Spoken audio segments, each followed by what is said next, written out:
And so we have come to our final Planet Zoo 2 speculation video, that being a feature that I've been thinking about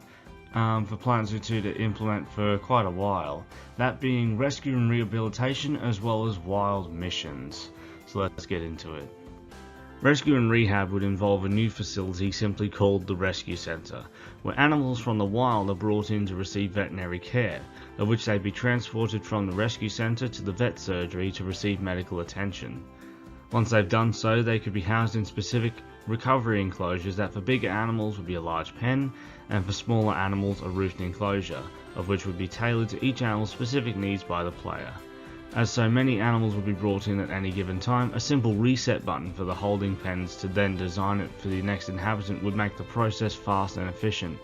It could even go faster if these holding pens were modular, having a drop-down menu of simulated biomes that are chosen by the player for particular species. But rescue centres are something that many zoos have nowadays, somewhere for injured animals to be attended to quickly and especially depending on the species. This would also allow players to encounter various animals from the local environments around their zoos, and even some animals that they wouldn't normally encounter in captivity. Then any animals that can be successfully rewilded are then released back into the wild, but not all animals are able to be. Marine rescue is another area that the game could cover, and include a specific marine rescue centre which has various holding tanks for fully aquatic animals and some semi-aquatic holding areas as well.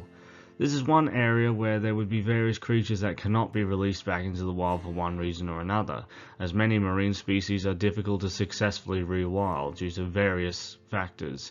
especially pelagic animals like whale sharks that rely on being constantly moving, as well as also can't just be dropped in any area of the ocean. They also require plankton, so dropping them too far away from plankton blooms would cost them their lives. This is the system that I think would be how animals like the whale shark can be part of the game, because they would not survive for long after being out of the wild for so long if they were caught by fishermen or caught in a net by accidents, that sort of thing. And this would include other animals like giant manta rays and ocean sunfish, roaming species that aren't easily rewilded. These situations would encourage the player to design new habitats for these animals that are specifically tailored to their specific needs, but can also double as a habitat for multiple other animals too, possibly even acting as a main attraction for many guests to be educated on such matters as this. Breeding programs would be a component of a zoo's conservation rating. How successful they are breeding endangered, critically endangered and extinct in the wild species will boost this rating. Rather than just releasing animals into the wild willy-nilly, you'll be able to dedicate time and resources into ensuring a brighter future for various species. Being able to witness any releases would be a wonderful inclusion as well.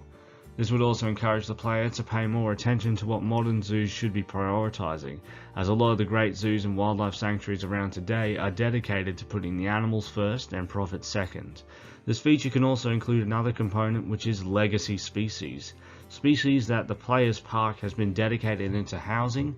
breeding and educating the guests about, which can make them even more popular animals in your zoos, especially when a new face joins the family. Wild missions are perhaps the most exciting aspect of this video. As I like to call them wild missions, they would be equivalent to the conservation work zoos partake in out in the wild, being a mix of zoo managing and more in-depth first-person mode, where you are assisting sanctuaries and wildlife conservation organisations in preserving particular endangered species, such as assisting in any animals that have been injured or need rehabilitation, then to be rewilded later. This would also be a great way of highlighting the plight of many species around the world, and you would be helping to monitor animals out in the wild, removing traps, consulting wildlife authorities, and of course interacting with species to rescue them, rehabilitate them, and then hopefully successfully release them.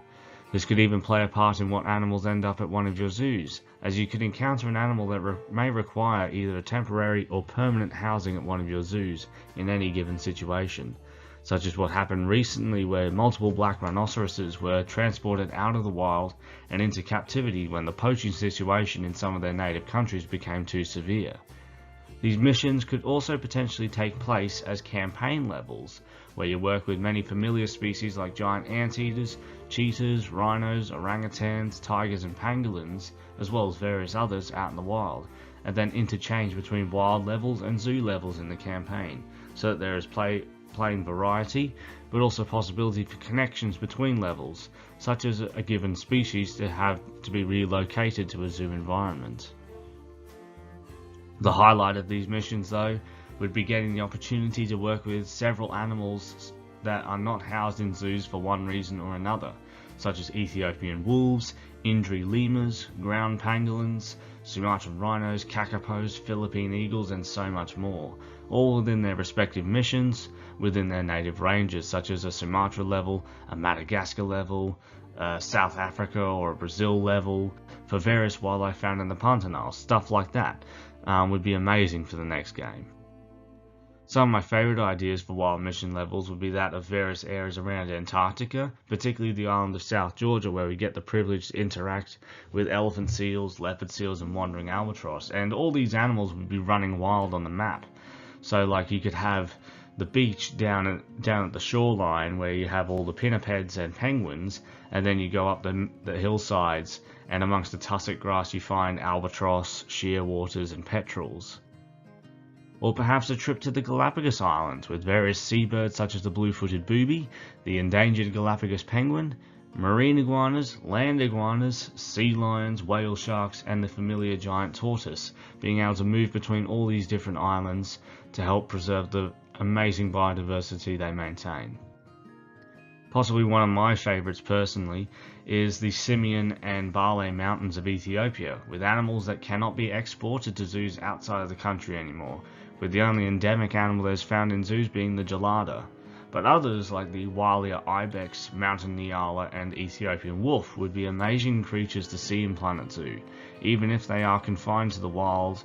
in campaign and challenge levels, though an option to house them in sandbox mode wouldn't be out of the question.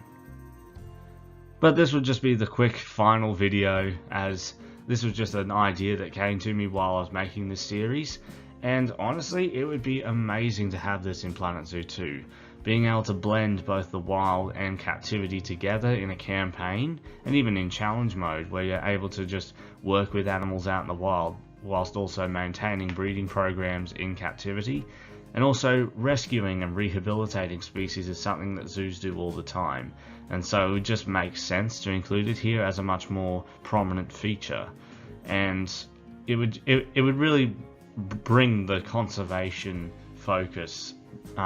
full front in Planet Zoo 2, making it your top priority, and really just allowing you to better understand some of the issues these animals are facing in the wild, and really just better understand them as a whole. But let me know your thoughts on this idea. Do you like it? Do you not like it? Are there any changes that you would potentially make to it? Let me know your thoughts down in the comments, and I will see you in the next one.